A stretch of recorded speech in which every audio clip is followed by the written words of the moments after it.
तो पांडव लोगों ने भगवान से कभी शिकायत नहीं करी। क्या नहीं करी? शिकायत नहीं करी। 1 मिनट ना, पहले वहां से शुरू। अच्छा, अरे 1 मिनट ना।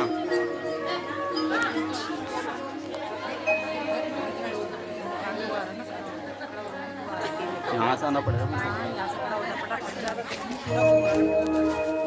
भक्तवत्सल भगवान की राधे राधे बोलो जरा।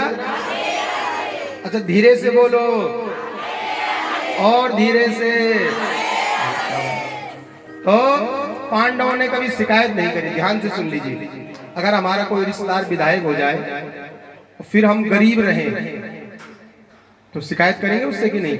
भैया विधायक को कोई छोटी मोटी नौकरी तो दिला दो।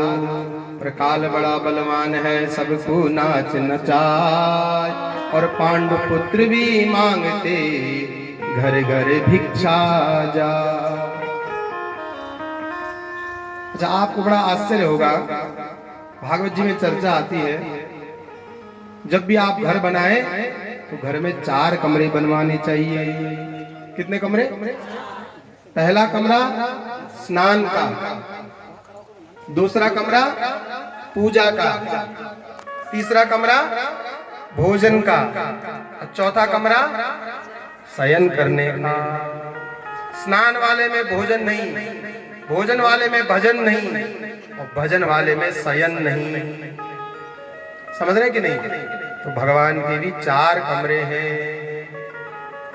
भगवान जो है शयन करते हैं द्वारिका में, भगवान पूजन करते हैं बद्रीनाथ में, भगवान स्नान करते हैं रामेश्वरम में, और भगवान प्रसाद पाते हैं बोलो जगन्नाथ में। क्या बात है! तो देखो, 4 कमरों की चर्चा मैंने आपको क्यों सुनाई। आप कभी अगर जगन्नाथ जी दर्शन करने जाएं, आज भी जगन्नाथ जी में 20 लाख लोगों का प्रसाद एक दिन में तैयार होता है। कितनी बड़ी भगवान की रसोई है, विचार कीजिए। भगवान का जो है 16,108 तो भगवान की पत्नियां हैं, और प्रत्येक रानी से भगवान के 10-10 बेटा हुए हैं। कितने बेटा हुए? 10-10 बेटा, और एक एक बेटियां हुई है। तो 16,108 गुणा गया 10, कितने हो गए? हे भगवान, 1,68,000। बड़ी गणित में कमजोर हो। 1,61,080 कितने हुए? अब तो बोलो। इतने तो भगवान के बेटा ही बेटा थे। इतने क्या थे?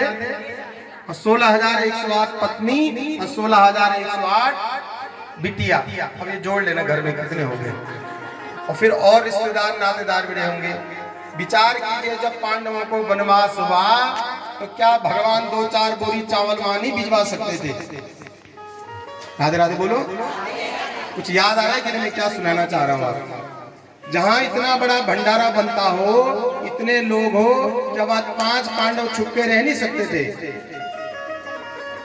बोलो ना, क्या वहाँ 5 पांडव छुपके नहीं रह सकते? और कदाचित भगवान उनको वहाँ नहीं भी बुलाते तो क्या 2-4 बोरी चावल चीनी की वहाँ भेज नहीं सकते थे जहाँ पांडव रहते थे? भगवान तो आंख बंद करते, चुटकी बजाते, और वहाँ अन्न और तिल की बरसात हो जाती। इतना कुछ होने के बाद भी पूरी महाभारत सुन लीजिए, पूरी महाभारत पढ़ लीजिए, पूरी महाभारत को देख लीजिए, कभी अर्जुन ने भगवान से शिकायत नहीं करी। ये सच्चे भक्त का लक्षण है। प्रभु जाहि विधि राखे राम, बोलो ना, ताहि विधि रही। जैसे जैसे ठाकुर जी रखे उसमें ही प्रसन्न रहना चाहिए। और जो इस प्रकार से भगवान को जीवन समर्पण कर दे, हम लोग कहते थे तुम्हें माता पिता, तुम्हें वो कहते ना रोज आरती के बाद सभी लोग कहते हैं, पर हम लोग केवल कहते हैं, मानते नहीं है।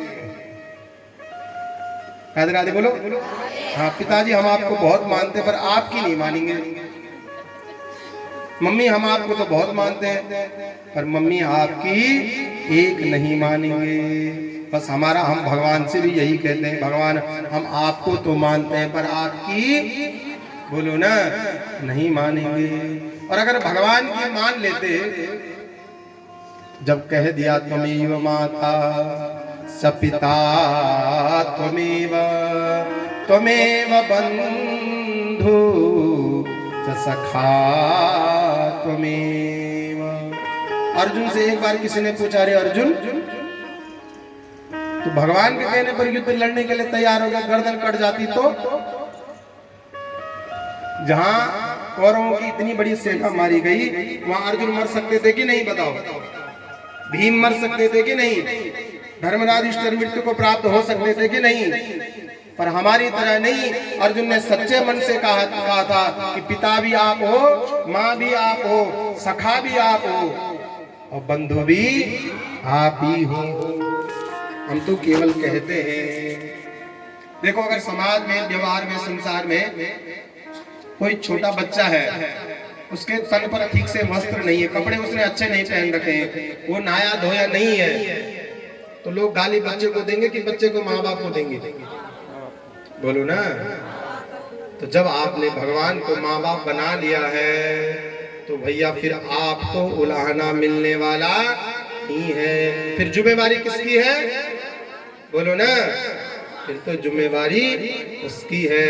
और अगर सच्ची भावना से हमने समर्पण कर दिया कि प्रभु माता पिता बंधु सखा सब आप हैं, तो भैया जिम्मेवारी किसकी होती है? भगवान की होती है। आप कहोगे महाराज हमने कई बार भगवान से कहा कि हम प्रभु के हैं, और कई बार ऐसा भी होता है कि हम भगवान से कुछ याचना करते हैं, भगवान देते नहीं है।